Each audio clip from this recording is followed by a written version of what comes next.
How can we make the world a safer place? Hey guys, I'm Ashen Wolf. I'm a completion process facilitator, parts work facilitator, and hypnotherapist, and you can check me out at lushheartsblossoming.com. We're going to talk about how to make the world a safer place.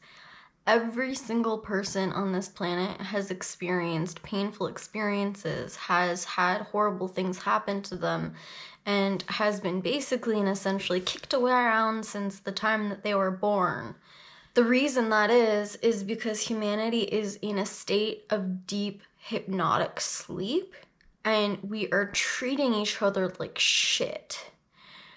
We treat each other like shit because we feel unsafe. As babies, we are not born to be assholes.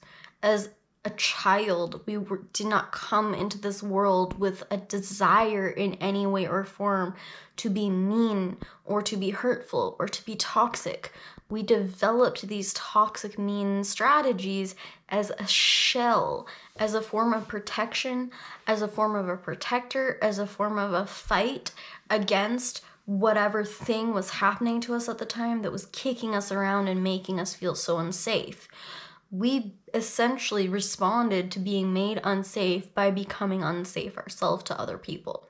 This is a primal animalistic response where part of our consciousness splits into this state of defense or fight with whatever strategy it thinks it's going to serve it the best at the time. I want you to think of a hedgehog with spikes everywhere. Those spikes are protecting it.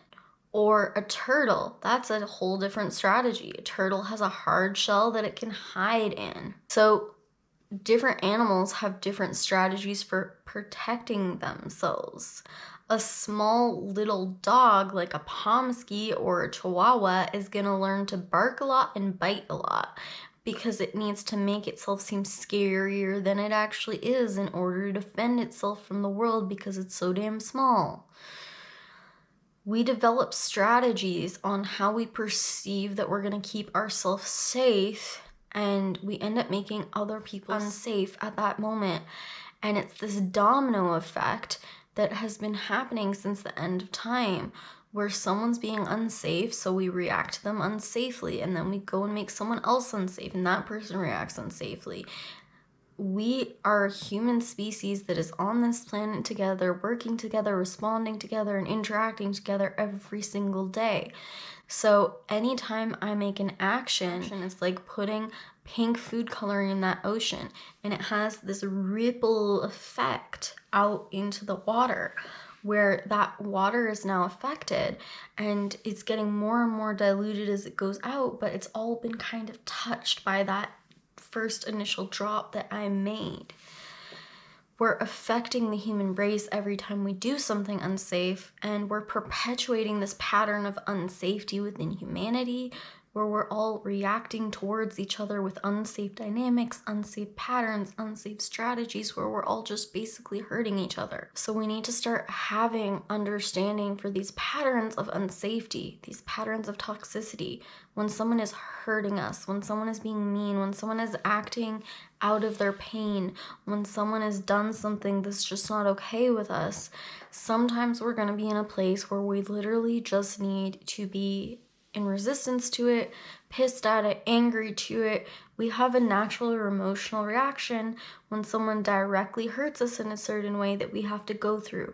You can use the completion process to go through this. You can buy the book, The Completion Process by Teal Swan, or you can book a session with me or another practitioner. With the book, you can actually learn how to do this process on yourself, by the way. You need to deal with the fact that you're going to have an emotional reaction, first of all, to people's toxic behaviors and unsafeties and strategies. But at the same time, if you can hold the dichotomy of I'm pissed off and I'm upset and this is hurting me, or maybe you've already gone through the process and you've dealt with those emotions, can you start to have understanding for them? Try to understand what their life has been like before this moment and before this toxic dynamic. Try to understand what may have happened to them and guess, if you don't know for sure, to make them this hard, to make them this spiky and pokey and scary. Try to understand them. try to educate yourself on this person that's creating this unsafe dynamic. By understanding them fully, you're going to cultivate compassion for them, and you're going to be able to respond to them differently instead of react to them. For example, if somebody is being short-tempered with me and guilting me all the time because they actually have a core pain of people not loving them and people not caring about them and not giving a shit about them, if I respond to them by being like, well, yeah, I don't care about you because you're being mean, or why would anybody ever care about somebody who's treating them this way? Or if I just shut them down or put my spikes up or my shell up to their spikes and shell, I'm just perpetuating the cycle and we're not getting anywhere. I'm not understanding where that toxicity is actually coming from, the pain. But if I came up to them and I said, yeah, I can understand how you would feel that way by my actions. You know, this is the amount of time I'm willing to spend with you, but I can see that maybe you're feeling really lonely in your life and I'd like to be with you in that loneliness. Or, yeah, I can completely understand that you're feeling that way without actually taking responsibility for it, or maybe there's a part of responsibility that you can take in this situation. But just to say, yeah, you know, maybe we can do something really nice together. Maybe we could go for a picnic. Or just really remind them, I'm sorry you feel that way, but I actually really do care about you. I actually really do want to bring you closer.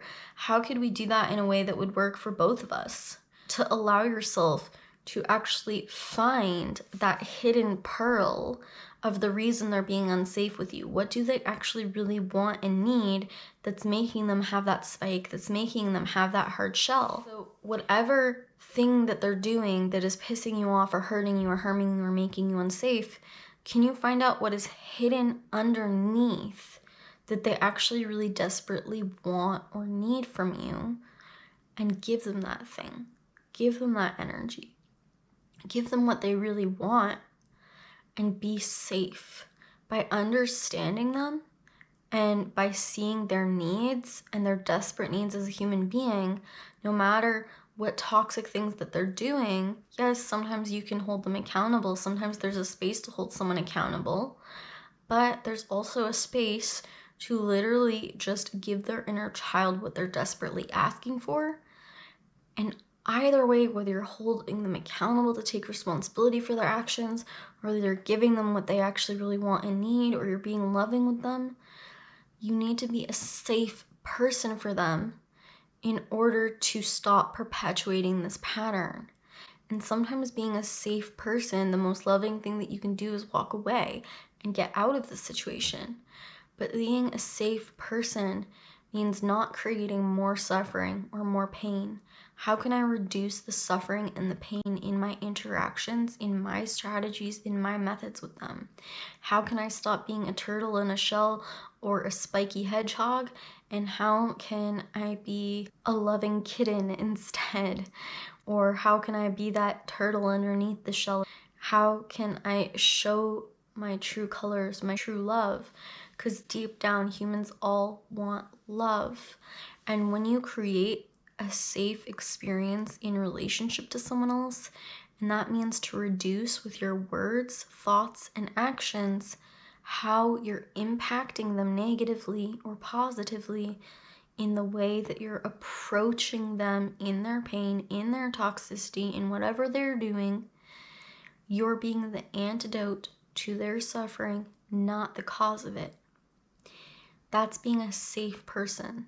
Somebody who's safe to be having a bad day around, to make a mistake around, to make the wrong move, to have a total trigger reaction, to be a little girl with, right? Someone who's safe to be an imperfect human being around, and you're not going to get completely chewed out for it.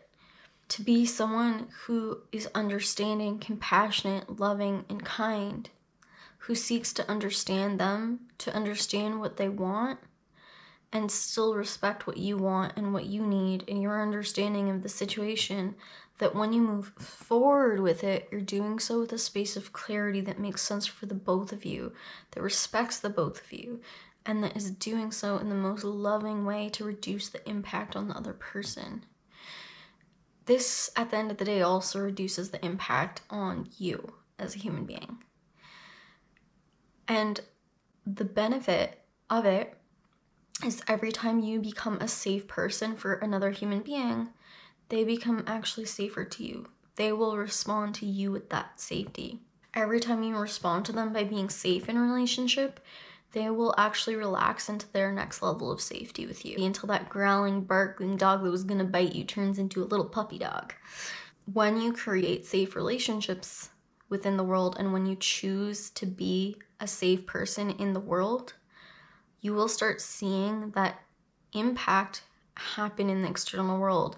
That means you're going to attract people who want to be safe towards you, who want to show that same understanding towards you. You're going to attract people to be safe in relationship to you. You're going to attract safety in multiple experiences in all ways and forms around you.